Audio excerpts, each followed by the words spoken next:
SWAC Media Day is over with. And now's the time where the rubber meets the road. It's time to see exactly how things going to pan out for each of these teams. We got 5 new head football coaches in the SWAC this upcoming season.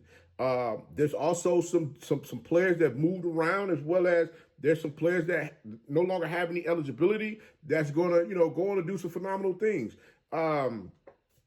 There's also a lot of different things that, Coach got. I got to listen. I got to break this stuff down for you guys in different bits and pieces, because this show would take 3 hours to do. So I'm gonna give this thing to you guys in probably different shows so that you can get an understanding of where I'm coming from, because I want you to get all of it as far as stuff that I was able to finally get information on. There's a young man over at Alabama State that I said was no longer with the program. He didn't have any eligibility left. He moved on. Good sir, I do apologize for stating that you were no longer with the program. I do apologize for that. It was brought to my attention that you are still there. So I wanted to put that out there immediately to say I do apologize. But guys, Coach going to give you a little insight on his thoughts as far as the SWAC Media Day itself and just how everything played out right after this.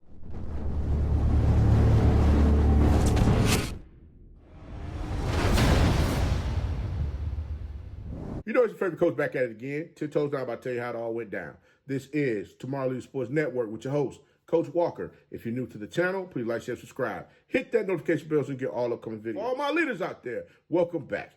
Y'all know the drill. Y'all know the routine. If you haven't done so already, please like, comment, and share these videos. And tap me in the free to tell me to come on in. Start with positive vibes. We're just having a good time talking about HBCU sports. And don't forget, you can follow us on all social media platforms. The links are listed down below in the description. So without further ado, we're going to go ahead and jump on in this thing. Because I'm like, Coach, what you got going on over there? What you got brewing? Gotta tell you right now. It's going to be some teams that's going to sneak up on some folks this upcoming season. And I kind of feel like we didn't, I know the coaches are not going to, they're not going to tip their hands for you to see, but Coach got a couple of teams that I want them to be some, I'm not going to say I want them to be, but I can kind of see them being some dark horses where folks ain't really giving them their flowers like they should. But Coach going to get into that. But I say this, looking at, listening to all of the coaches speak about their programs was beautiful. Listen to how a lot of the athletes, their interpretation of things that's going on while they're within the program on campus, going through the day-to-day, grind as far as what could be expected from, what the coaches expect from them and what, what's going on with the team. That was a good look as well.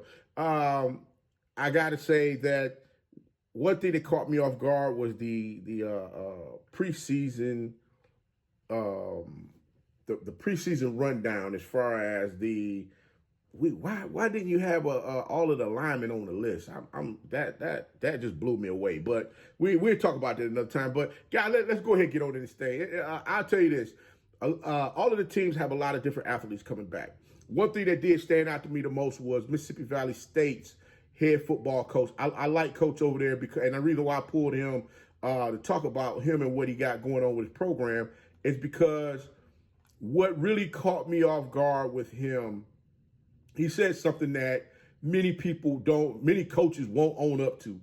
And I was glad to finally hear from him. Coach Wade stood on business yesterday when the question was proposed to him as far as like, how is he going about building his program? And he talked about how trying to get the athletes to come into the program from those bigger name schools to help them build the program to what they want it to be, it didn't work. And that's something that I've been harping on for a while now, that oftentimes when you go get into that transfer portal, get them athletes, it's a trick bag. I don't want anybody to feel any kind of way thinking that I'm trying to dump on a transfer portal, because I'm not. It's almost like shoes. I keep telling people this all the time. A lot of things in life, you compare it to like putting on a pair of shoes. Sometimes you can put on a pair of shoes, you can walk 10 miles in them shoes. You don't feel no pain walking in them shoes. But then when you get 10, 10.1, 10.2, 10.3, 10 and a half, them shoes started aching. Guess what? You got to take them shoes off and find another pair. That's basically what's going on within that transfer portal. You have to figure out which pair of shoes is going to be comfortable enough that's going to be able to come in and help your program move in the direction that you wanted to move. And in this instance, coach said, hey, listen, Coach Wade, like, look, we tried it. this is what, this is our formula for how we're going to build. And he's building like that. So I expect some different things from Mississippi Valley State this upcoming season. Rank Coach Woody, another coach that's he's going into his second year. He talked about how, the expectations, that a lot of the coaches talk about the expectations of the team, things that they expect from them as far as building this program. They got to believe in one another. They got to be willing to go out there and play for their teammate. I'm with all of that. Coach Graves finding out, that he's a pretty funny character. I mean, that's a beautiful thing as well, to hear that come from your athletes. And not only that, but he's coaching one of his family members. That's a great thing as well. Coach Cozy. People messing with Coach Cozy about how he strike. It's those type of things. Not only that, boy, he had the blazer on with the glasses that was matched up like Coach Cozy was cold with it yesterday. Got to give him his props on that as well. Matter of fact, all of the athletes and coaches, everybody came in there dressed to the nine. I like the look as far as what everybody and what they were doing. Salute to all of you on that. Another thing, Texas Southern, Coach Dishman, he, again, another one, like you stated before, he's coming in, he's cleaning out the building, looking to get the athletes in there that's going to help them move the program in the direction that they're looking to go. Coach Mickey Joseph said the same thing. So you get an understanding of where they're looking to go as far as with getting the people into the building that fits the mold of what they're looking to accomplish as far as with building their programs. So salute to all the coaches for that. Coach T.C. Taylor, got to give him his props that the defense that they had over there last season, especially with all of the turmoil and turnover that they had after the previous head football coach left, they were still number one in the FCS in interceptions and number 2 in the nation in interceptions. So salute to them as far as with their defense on that back end. Glad to see them guys out there flying around, getting after it, doing the things that they need to do. Now, even with the turnover, coach's turnover, you had the Alcorn State University. Now Coach Thomas takes over for Alcorn State University. Now that Coach McNair has moved on, he's over at Southern University now. After the big debacle that went on with Texas Southern University, I mean, that was just interesting in its own. That was something that many of us talked about during the when everything was first happening or whatever have you. So if you want to check that video out, I have one up there. You can go back and check that out. Look in my library. It's there. But salute to him for getting in there and having the ability to recruit the athletes to come to the program so that they can do the things that they need to do to continue to keep moving Brave Nation forward. How's it every year PV is getting back to play for the SWAC championship? Obviously, they have the right recipe in place and they're moving this thing forward no matter what you need to go.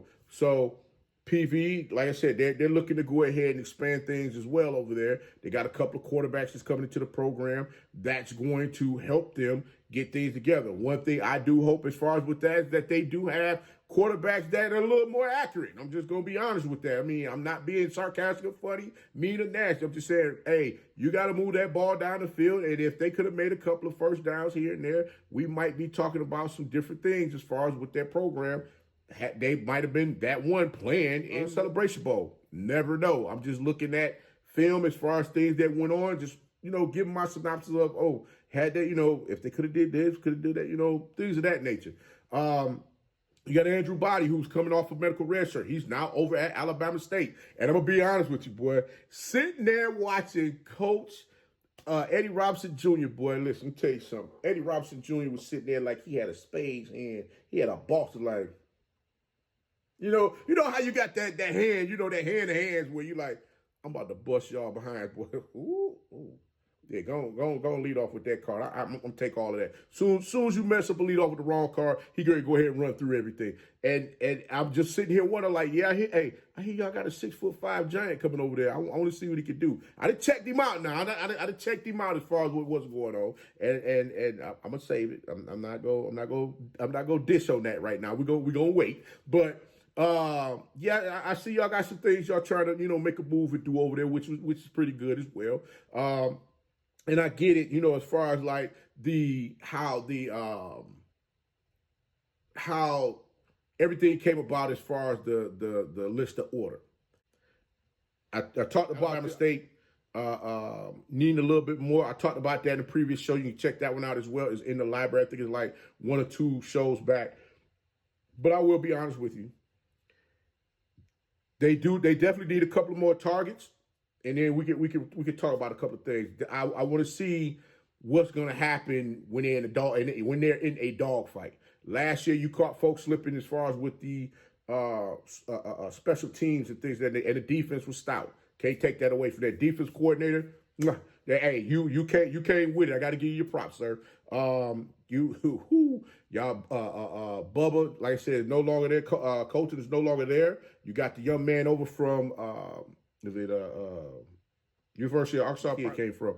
Hey, young man can get out there and ball. He, matter of fact, had more tackles than Colton last year. So, Colton Adams got to give that young man his props as well. So see how you built it over there. It's like you guys got a formula that you finally figured out and you try to make that thing move. Now, Coach Cozy, on the other hand, he's inherited the HBCU National Championship football team, which, you know, we're looking to see how that's going to go. Now, those two teams, they meet, week 4, week 5 of the season. That's going to be that game there and the game against Jackson State on the 19th of October, I believe, is going to dictate what's going on. And the reason why I say that, as far as the list of order, how everything's going to go down, and why I say that is because of the fact that I've been waiting on something from Coach Maynard for a minute, and I still haven't gotten that feeling like Coach Maynard about to bring that fire. Coach Maynard, hey, I got my microphone over here. Coach Maynard, boy, had the microphone like, yeah. Coach Maynard looked like a rapper yesterday, boy, sitting back like, y'all keep sleeping. And Coach, I really want to see you come in this thing and shake it up. I do, because without your theatrics, without your panache, without your just that talk, just that talk. Without that talk, Coach, it's like everybody sitting there looking like, okay, what we waiting on? I'm waiting on Coach to drop the bomb, like, hey, drop the hammer, like, hey, we here, boy, we here, we ready to go. But I would say this, UAPB, I think they're gonna come with some things over there as well as far as what they're looking to do. I think they like the fact that everybody's putting them under the radar as far as what they're expecting from them this upcoming season. I think they kind of dig that, so it's cool with them. Coach Hampton, like I said, I love Coach Hampton as far as his faith and everything like that, as far as what he's looking to do and how he's trying to infuse that into the young men that come into his program. He coaches hard, so I honestly believe this upcoming season that's something that we're going to see from them as far as a coached hard team that they're going to get out there and produce and do the things that they need to do. I did speak about Valley. I did speak about Coach Wade, Mississippi Valley State. If I did, I'm going to touch on it right now. I like the fact that he understood, as far as the athletes coming in from the transfer portal, everybody's not going to fit. I love that, and he was brutally honest about that. Not too many coaches are going to be honest about that. They're not going to say it, and I love his honesty with that. Coach Woody, Bethune Cookman is going to be one of my sleeper teams this year. I'm just going to be real with you. Coach Woody and his staff down there at Bethune Cookman, down at Daytona Beach, they're building. They're building. They are so deep at quarterback right now, it's not even funny. They got athletes down there at multiple positions that's going to be able to get out there on the field and play some ball. So if you're thinking that you're going to come down there and poo-poo on them like you normally do, I think you can ready to get a physical team that's going to play against your behind, that's going to give you all they got until there's no time left on that clock. And 9 times out of 10, they might end up with a win. Again, I don't understand how everybody gets so caught up thinking that, not FAMU, but Bethune Cookman has just been poo-poo for ages. Y'all fail to understand. Bethune Cookman has been able to play some ball and be able to win some games. Go back and check their history. It's kind of like, I think Coach, I honestly believe Coach Woody might have a moment this season where he's going to tell somebody to hold his beer and let y'all know this is what's really going down. But, again, guys, I'm just like, even like with Coach Graves over at Southern, they're looking to put this thing together as far as what's going on. And honestly, truly, listening to a lot of things that went on during the event, during the media day, I was under the impression, I now understand that there's a lot more in the cupboard for a lot of these teams. So you're going to see a little bit more parity as far as teams being able to get in this thing and make it happen within the SWAC this upcoming season. So I'm going to give you guys my rundown as far as where I think teams are going to fall. Oh, and matter of fact, I skipped my bad. I skipped over. Let me make sure I drop these two in here too. I don't know if I talked about head coach T.C. Taylor.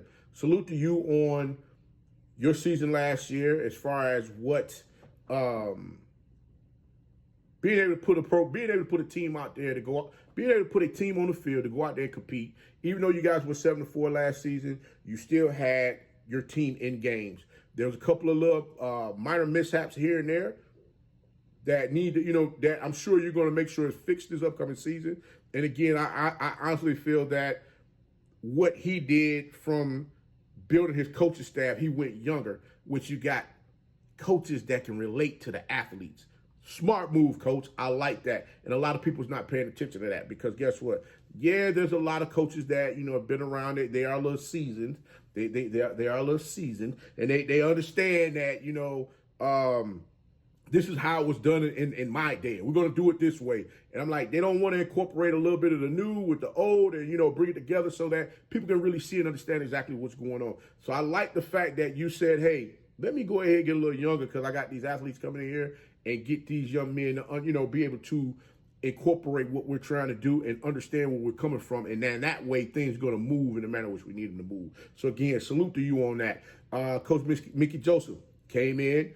Again, cleaned house. He said, "Hey, listen, we're gonna get it turned around up in here. We're gonna make sure that we have some discipline and things that we need so that we can move this thing forward." So salute to all the coaches on that. But I gotta give my this is my preseason order to finish, the predicted order of finish for the 2024 football season. Per SWAC Media, per ESPN on SWAC Media Day. This is what they had posted up. I wanted to go ahead and put that there so folks can see it. But I'm gonna be honest with you. My order of finish, like I stated before, the game of the season, that fourth game is where the rubber's gonna meet the road at. Alabama State plays FAMU early in the season. FAMU plays Jackson State late in the season.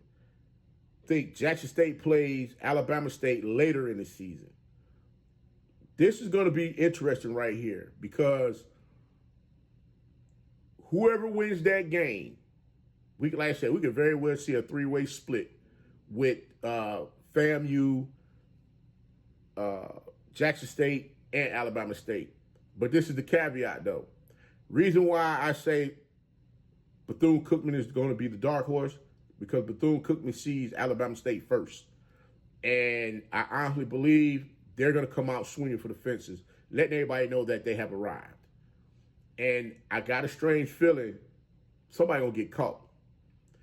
And honestly, truly, I see what Coach Eddie Robinson is doing over at Alabama State, but you got to show me, brother. You got the quarterback now. You got to show me. And I mean, your offensive coordinator is coming in. That's coming in now. Coach Barnett or Coach Barrett. I do apologize if I got your name wrong. He last season over at Wichita State University averaged 26.6 points per game. The previous offensive coordinator averaged 20 points. So you got a 6-point difference. I want to see exactly how this thing gonna roll. I want to see what this offense gonna do. Now, had the new offense coordinator been there a couple years ago with all of those different running backs that you had, I would say right now Alabama State will go ahead and possibly win the SWAC East division this year. But I'm going to say right now, the season's going to come. The championship's going to come down to August 19th between FAMU and Jackson State. I'm just going to say that right now. So right now I have FAMU and Jackson State, 1A, 1B, and Alabama State's going to be 3. Bethune Cookman's going to be 4. I'm trying to really maneuver University of Alabama A&M. I'm trying to figure out what coach is going to do over there. He ain't giving me the warm and fuzzy vibes like like years before. I don't want to assume nothing, but I'm just waiting to see him just give me that oomph. I want to see it. Like I said, I know he got something up his sleeve, but I'm like, Coach, you're gonna have to show me, baby. So I got Alabama A&M 5, and then I got Mississippi Valley State 6. I do have them coming in on the tail end, But funny thing is about the funny thing about Mississippi Valley State, if they come out there and start cracking heads early, that could very well change where they move up the ladder a little bit, because I honestly believe Coach got some stuff brewing over there that's going to move the needle for this team. So we're going to wait and see how that goes. Now on the other side, on the other side here, this is funny. This is the first time I've done this, but I'm just going to go ahead and lay it on the line. Hey, why not? Everybody don't get it correct. Everybody don't get it 100% right. So we just go put it out there. I know some folks going to be upset with what I'm saying, but I'm just being honest, guys. Let's roll with it. But they got what was it? Alcorn State, Prairie View, Grambling, Southern, Arkansas, Pine Bluff, Texas Southern. My sleeper team over there on the West is going to be Grambling State. I believe that Mickey Joseph, coaching staff, I think they may be on to something. I think they may have found that thing within Miles Crowley for them to unlock the vault to really get the most out of this young man, more than he could ever imagine of how he can play. I've seen the ability in this young man for years and years, and I'm just waiting to see it just come to fruition so everybody can see. I'm going to say right now, I'm going to say Grambling coming out the West. Yeah, I'm going to say Grambling coming out the West. Southern and Alcorn going to be 2A, 2B. Prairie View is going to be 4. Arkansas, Pine Bluff 5, and Texas Southern 6. So basically, as you can see, I flipped it around as far as what I'm seeing here. But yeah, I honestly believe, I think Grambling about to stir up some stuff where people ain't gonna understand what's really going on. I think Coach Dooley over there want a little get back, a little retribution to show everybody, hey, listen, I can do this thing. So Coach Dooley, make sure you go ahead and handle your business, brother. I want to see you over there, doing nothing. I want to see this thing do what it's gonna do, Coach. You got your quarterback over there that can sling that bad boy. So let's make sure we get it done. Just like Eddie Robb over at Alabama State got a quarterback. You got Jackson State, they got their quarterback, and they got a lot of these guys, a lot of these teams, especially with Jackson State, they got a lot of athletes that's coming back. That's the part of the thing we're not talking about here. Grambling, yeah, you're going to grab you're rebuilding team, you're rebuilding things as far as bringing in the athletes into the program for you to do what you need to do. Alcorn State, they're having to add a few pieces here and there. Prairie View, same thing with them. They add a few pieces here and there. Southern, they're trying to put it together. So like I said, Southern's defense has always been there, but you got to get that offensive side of the ball going as well. So we're going to see how that's going to go with Southern this upcoming season. So that's my rundown of it. But like I stated before, salute to everybody that got preseason honors, all SWAC honors. Again, guys, that's just the preseason. Now it's time for you to get out there and do the work to make sure you move your team in the direction that they need to be moved so that you can get postseason honors, as stating that this is what look at what you and your teammates were able to accomplish.